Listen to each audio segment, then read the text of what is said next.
G'day folks, it's Jay here. It's been a couple of weeks. I'm sorry guys, I haven't put a video up on another driving vid. I was really keen, and I still am, to give this a bit of punishment up the mountains. We've had some nasty bushfires about a week ago, or last weekend, and we've been blanketed in smoke. So going up there was a no-go, and in the last couple of days we've had over 160 millimetres of rain. It's been incredible. So she's been a fire and flood in the last couple of weeks. Good news for farmers though, we really need the rain, and it seems to have put the fire out. So yeah, we're just sitting here idle at the minute, waiting for some nice weather to come back, and I'll pop a vid up then. But for now, I've had a bloke comment on my latest video that he'd like to, or he suggested I do a rundown of the car. It's not a bad idea actually. So I thought I might do a 2, 3, however many videos it takes to get through. I won't do too many long ones, but just on the workings of it for a blow-through turbo setup. Now I thought I might start on the fuel system, which is a very important part of turboed cars. You've got to have good fuel delivery, and because if she leans out, she's over Red Rover. So what I might do, I'll go around the back and we'll start from the fuel tank and work our way up the front. So, okay, head around. Now, of course I couldn't run the standard fuel tank in the back underneath because of the turbo. I've got a fuel cell. Now that's a 58 litre. It's halfway up inside, there's foam in it. So they're not that dear. It's been a really good little fuel cell actually. I've had no trouble with it, so it's been good. But anyway, from the fuel tank, that's a dash 10 line, braided line. And I have a Aeromotive A1000. Now they're a very common fuel pump. That's a pre-filter, which is a stainless steel mesh inside. I've cleaned it out once since I've had it all up and running. And the second one, past the pump, is a paper element filter. I think that runs down to 5 micron. And then we run a dash 10 line to the front of the car. There's a return. I'll do this while I'm here, and that runs, because this system runs a return style regulator up the front, which I'll get to in a second, but that's the return line, and that's a dash 6. And then over here we have a breather, and that's a dash 6 too, which has just got a loop in it, and that runs out to below the trunk and at the back. And I've just put a bit of foam on the end of it. It's just a breather. And I think the loop is just in case you roll over, you don't get fuel gushing out. That's the idea behind it. So we'll go up to the front. Oh, mind you, that fuel pump too will support, they say, 1,000 horsepower, so plenty big enough for me. Now this is probably one of the most important things of your fuel system, is the regulator. It's a rising rate. Now it's a return style. Now what happens is the fuel comes in, that fuel pump that I've got is a 45 psi, so it'll pump a pressure of 45 psi. And this is a return style reg. Sorry I'm repeating myself here, but yeah, I'm trying my best. Now what it is, you set the base pressure for a carby. Now I'm running around 6 to 7 psi, so I don't flood the carby, because the floats will only handle that. So I've set that. It's not hard to do, and once that's set, you run a boost reference line. Now I've got that running to the charge pipe just before the carby, and what that does, as boost increases, fuel pressure increases. So if I'm running, for example, 7 pound, which I am, that should shoot up to 14-15 pound of boost. So you're always 7 pound of fuel pressure over boost pressure, because if you're not, fuel pressure just won't make it into the carby once boost rises, because the whole carby is pressurised inside, fuel bowls, everything. So you have to be at least 7 psi over boost pressure all the time, because if you're not, you just won't feed the carby. Now, getting back to that fuel pump, it's a 45 pound pump. So in theory, depending on horsepower levels, you can run anywhere up to 38 pound of boost, which in the real world you wouldn't. I'd be guessing probably 26 pound of boost maybe would probably be the max that this combination would want to handle. So smaller engine, if you was running a 4-cylinder and you needed for example, 37-38 pound of boost to reach roughly 900 to 1000 horsepower, that would service it. I've got a fuel gauge off the side port here, and that's a good indication of fuel pressure rising as boost increases. So always keep an eye on that.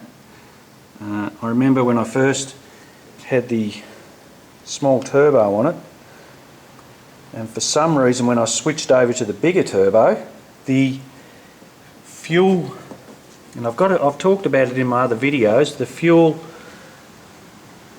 pressure wasn't reading, so I don't know what was going on there. But anyway, I've sorted that out. It's a bit hard to explain, but it was all in the nipple here, inside going into the pipe. I've actually cupped it, so as air rushes up, it gets a better signal back into here, and that fixed it. So very important part. So you need to rise, fuel pressure needs to rise as boost pressure increases. So yeah, and that's how the fuel system works on it. I'm only running a single line, which is a 3/8 line to the carbies, but I think once I step it up to 12 pound, or before I do that, I've got another port which is here. I'm going to run a twin port, a twin 3/8 line to each of the fuel bowls. So one to each front and rear, just so I can get good fuel flow to the carby. It's not pressure, it's still only 7 pound of pressure going into it, no matter what boost pressure. So I think you need the flow once power levels increase. I'm not going to risk it anyway, because I know that if you start leaning these things out, they don't like it. So I'd rather play it on the safe side if I'm going to go for 12 pound, because that'll net me, at the minute it's nearly touching, it'll be touching 600 horsepower on 7 pound. You put another 5 on top of 7, you're going to be well up around 750, 700, 750 easy. So I don't know if that 3/8 line would be adequate. It may do, I don't know, but just to play safe, I'll run the twin lines, and that's something I don't have to worry about. Yeah, alright, so that's the fuel system. it's pretty simple. It's not that technical, but if you don't do it right, you're just going to have a fail, big time. All right. What I might do now is have a quick talk about ignition. I'd like to fuel and ignition, I think, go together. So now what I'm running at the minute. Now this is only for the moment because I've got some future plans for it. I'm going to upgrade to a programmable ignition box, which will give me ignition curve. If you look back in the other video, which I think it says it's all about the timing, that explains the timing ramp and a chart that you really need on this, and that's where I'm missing out. What I've gone and done, this isn't a mechanical advance, so it's old school. There's no computers or nothing at work here. And what I've gone and done is if anyone knows anything about mechanical advance, in a distributor there's weights, and as engine speed increases and the dizzy starts spinning with the engine, you get advancement through these spring-loaded weights. Now because with the boosted motor, I really don't want to be going any more than 20 degrees on this boost level. So what I've gone and done is I've closed the advancement down on the distributor. But I still need around 12-13 degrees static for the engine to idle nicely and run. So I've really only got about 7 degrees advancement. I'm not really taking advantage at the moment of the timing, so I'm sort of playing it safe, but there's a bit more power to be had out of boost, and I feel up top.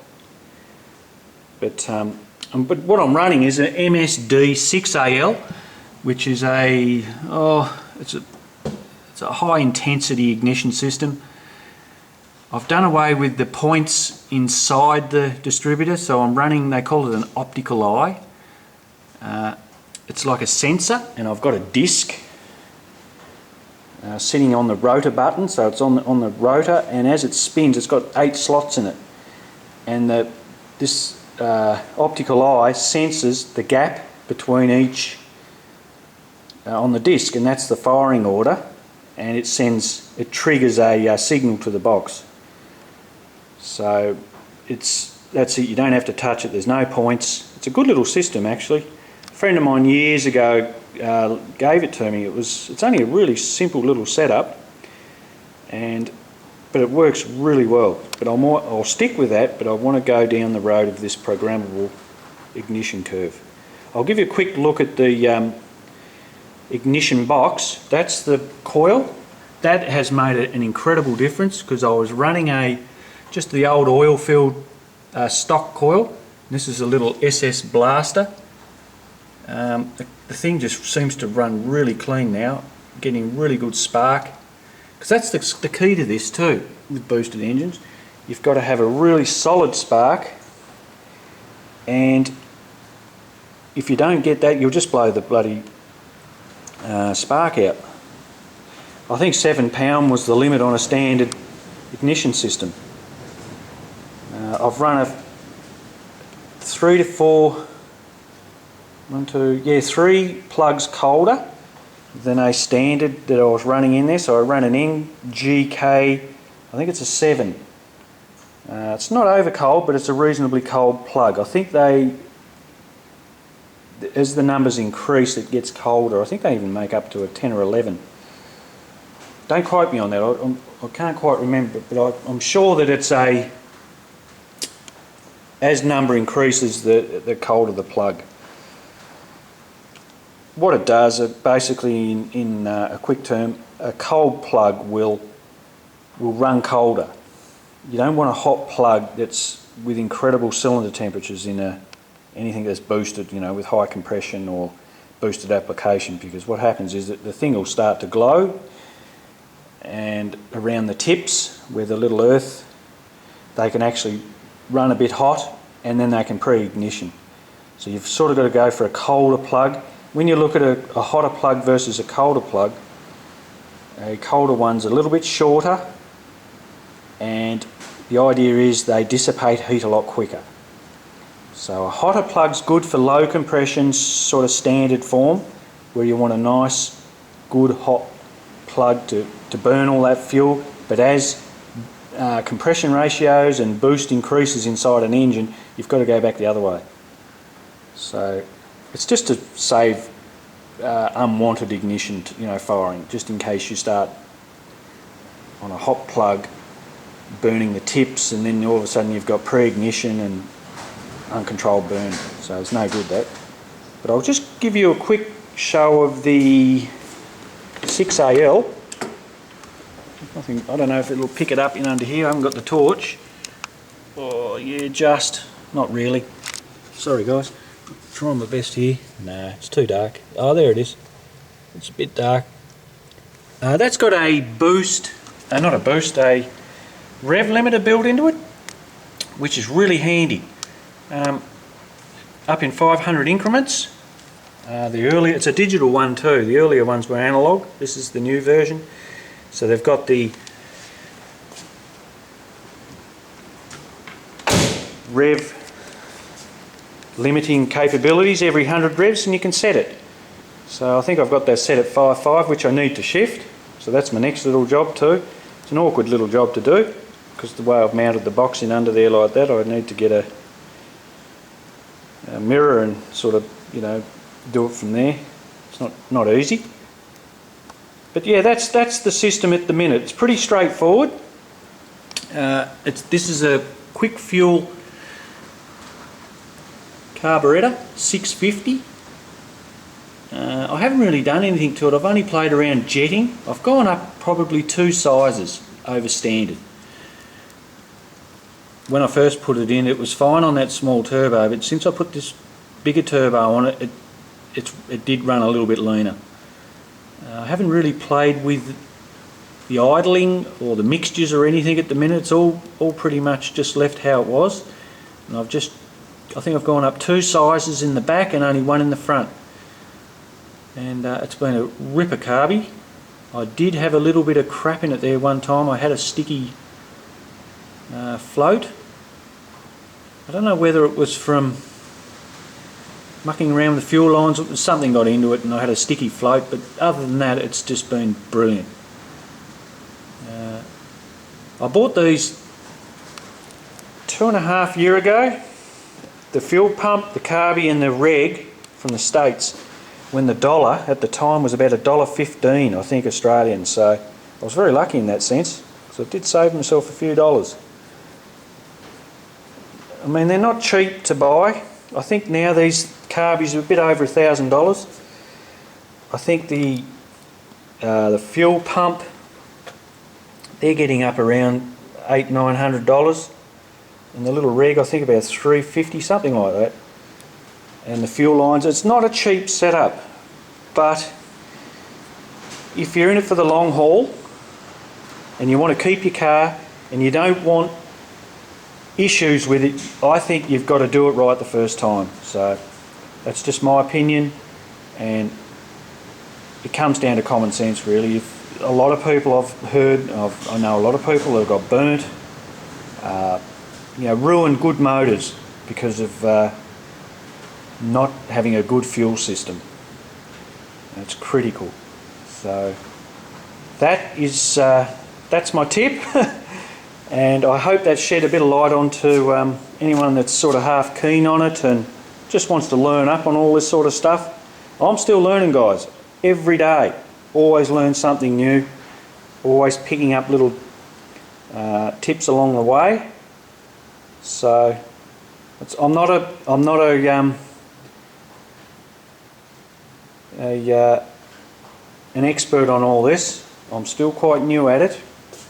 But when you've got a passion and you're really keen on it, it's amazing what you can learn. So I think, and a lot of my success has been thinking too, not racing into things. Just sit back and have a think. If you're not sure on something, I've had a few issues there when I first had it boosted, not getting, blowing these head gaskets, and I just sat back and I just thought about it and got onto the forums, and things start to click, you know, and that's a lot of things. That's how I work it out as I go. And I think as I've, you know, got a bit older too, patience is another thing too. So, all right, well that's number one. The next video will be the turbo itself, all the intercooling and the turbo setup. So, yeah, that's a real interesting one as well, guys.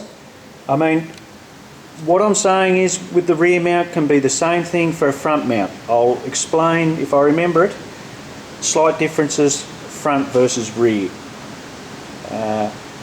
But yeah, so I'll go through that, and that'll be part 2. So till next time, I'll catch you later.